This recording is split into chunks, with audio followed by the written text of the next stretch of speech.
Bonjour à tous. La saga de l'économie est un film qui a permis de former des milliers de gens à l'économie.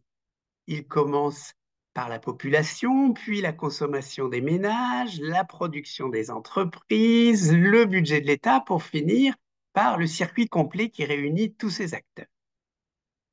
Au bout de 20 ans, Monique Lemaire, son initiatrice, a décidé de découper ce film de 3 heures en 12 petits modules faciles d'accès sur YouTube et qui présente chaque étape en ayant en plus, dans les années 2000, mis les chiffres à jour.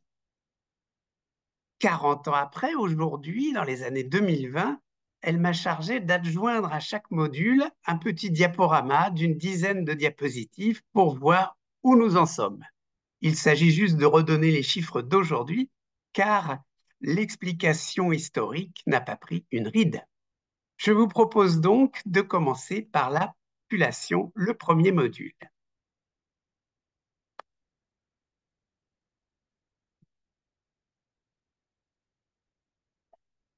En sommes-nous de la population?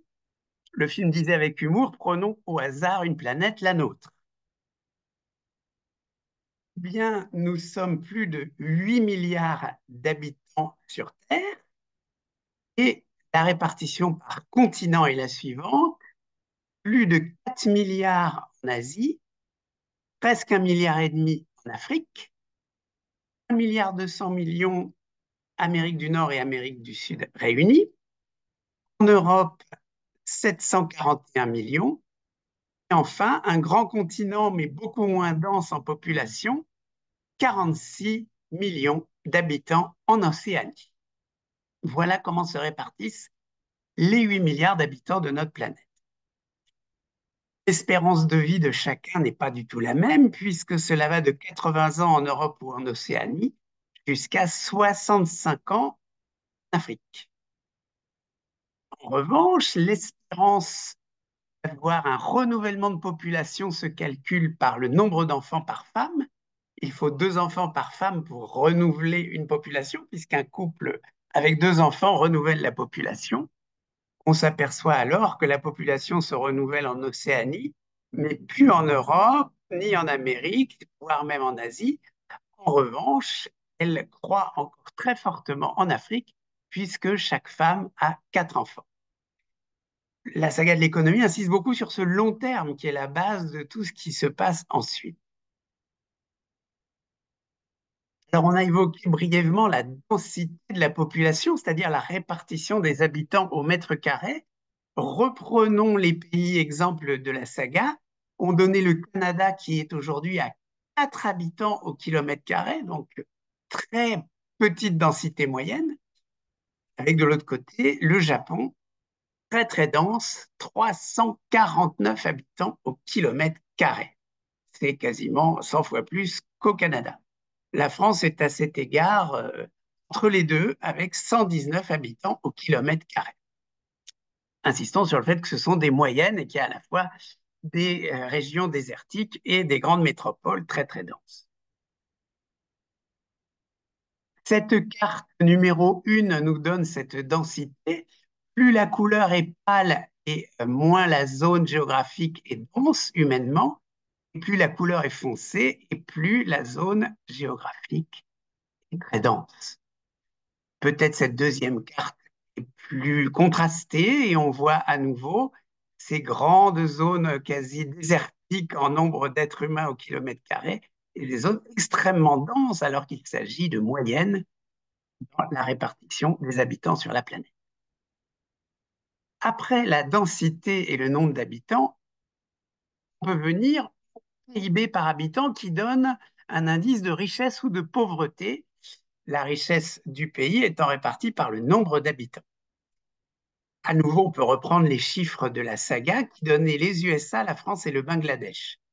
À l'heure actuelle, un Américain aux USA a un revenu par habitant de presque 60 000 dollars par an. Pour autant, les USA sont déjà au 10e rang mondial. La France, quant à elle, pour le français moyen, c'est 43 000 dollars par an, 26e rang mondial. Le Bangladesh, qui était l'emblème d'un des pays les plus pauvres dans la saga, à 1 000 $ par an à l'heure actuelle, c'est-à-dire 10 fois moins que pour un Français. 144e rang mondial. Enfin, je me suis permis d'ajouter la République centrafricaine, puisque c'est le pays qui, à l'heure actuelle, a le plus faible PIB par habitant, 681 $ par an, 192e rang mondial. On va voir dans un instant que la pauvreté se retrouve aussi dans l'espérance de vie. Cette carte est très lisible puisque alerte rouge, danger, les pays les plus pauvres en PIB par habitant sont en rouge et espérance verte, les pays qui ont le plus de confort matériel, PIB par habitant le plus élevé, plus de 47 000 $ par an, sont en vert foncé. On n'a plus 4 exemples de pays, mais toute la planète sur ce critère richesse-pauvreté. L'espérance de vie qu'on a évoquée déjà un peu se corrèle, si je puis dire, avec la richesse, puisque la République centrafricaine, qui était à la fois le pays le plus pauvre, est aussi le pays où on vit le moins longtemps. L'espérance de vie hommes et femmes réunis est de 53 ans, alors qu'au Japon, hommes et femmes réunis, la moyenne est de 84 ans. On voit donc que l'écart entre le pays où on vit le plus longtemps et le pays où on vit le moins longtemps est de 31 ans en moyenne. Pour en venir à notre beau pays, la France, l'espérance de vie par sexe, puis par catégorie sociale. Une femme vit en moyenne 87 ans et un homme 81 ans en France.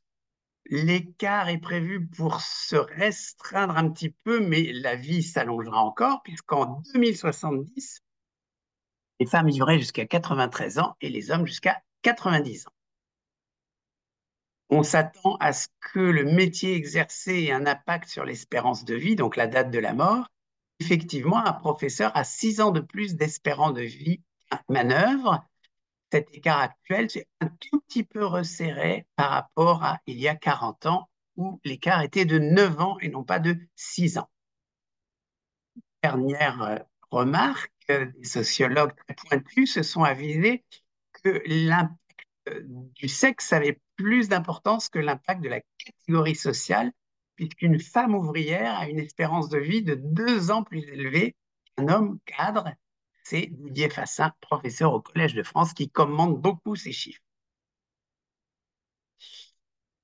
La saga donnait aussi une répartition par âge qu'on creusera dans le module suivant avec une pyramide des âges. En France, sur 67,8 millions d'habitants, un quart a de 0 à 19 ans, 56% de 20 à 64 ans, et enfin, les plus de 65 ans sont 20% de la population. En 2070, la population sera plus élevée, 76,5 millions, et la proportion de seniors sera encore plus élevée, 29%. On s'aperçoit que la France est le reflet finalement de ce qui se passe plus généralement en Union européenne, puisque pour 511 millions d'habitants, la proportion de jeunes est à peu près la même, un petit peu moins élevée, 21%. La proportion de 20 à 64 ans est de 59%. Et la proportion de seniors est exactement la même, 20% de plus de 65 ans, et montera jusqu'à 28% à l'avenir.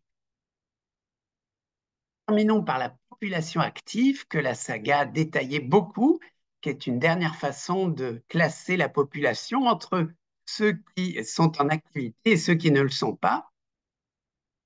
En France, 67,8 millions d'habitants, je le rappelle, 30 millions travaillent. Et grosso modo, 15 millions d'hommes, 15 millions de femmes, la même importance. Il faut savoir que la population active, ce sont les gens qui veulent travailler, peuvent travailler et soit en trouver, soit cherchent. Donc les chômeurs sont inclus dans la population active, les 30 millions. Et pour être plus attentif à ce phénomène, sur les 30 millions, 27,7 sont en emploi et 2,4 millions sont au chômage, donc veulent travailler, peuvent travailler, mais cherchent et n'ont pas trouvé. Ça fait 8% de la population active. Enfin, si on prend le problème à l'envers en regardant une tranche d'âge, celle des 15 à 64 ans, on peut dire que trois quarts des gens de cette tranche d'âge sont dans la population active. Ça veut dire que le dernier quart est soit encore en études pour les plus jeunes, soit à la retraite pour les plus âgés de cette tranche d'âge.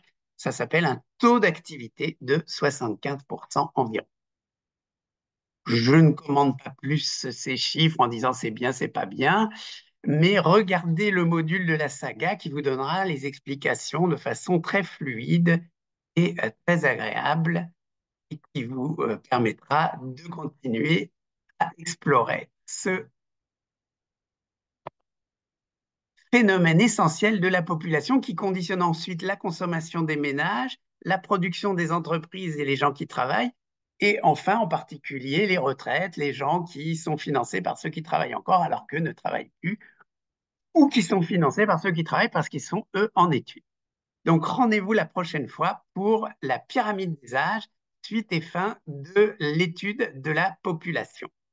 N'hésitez pas à aller voir ce film culte de la saga et à bientôt pour le prochain module.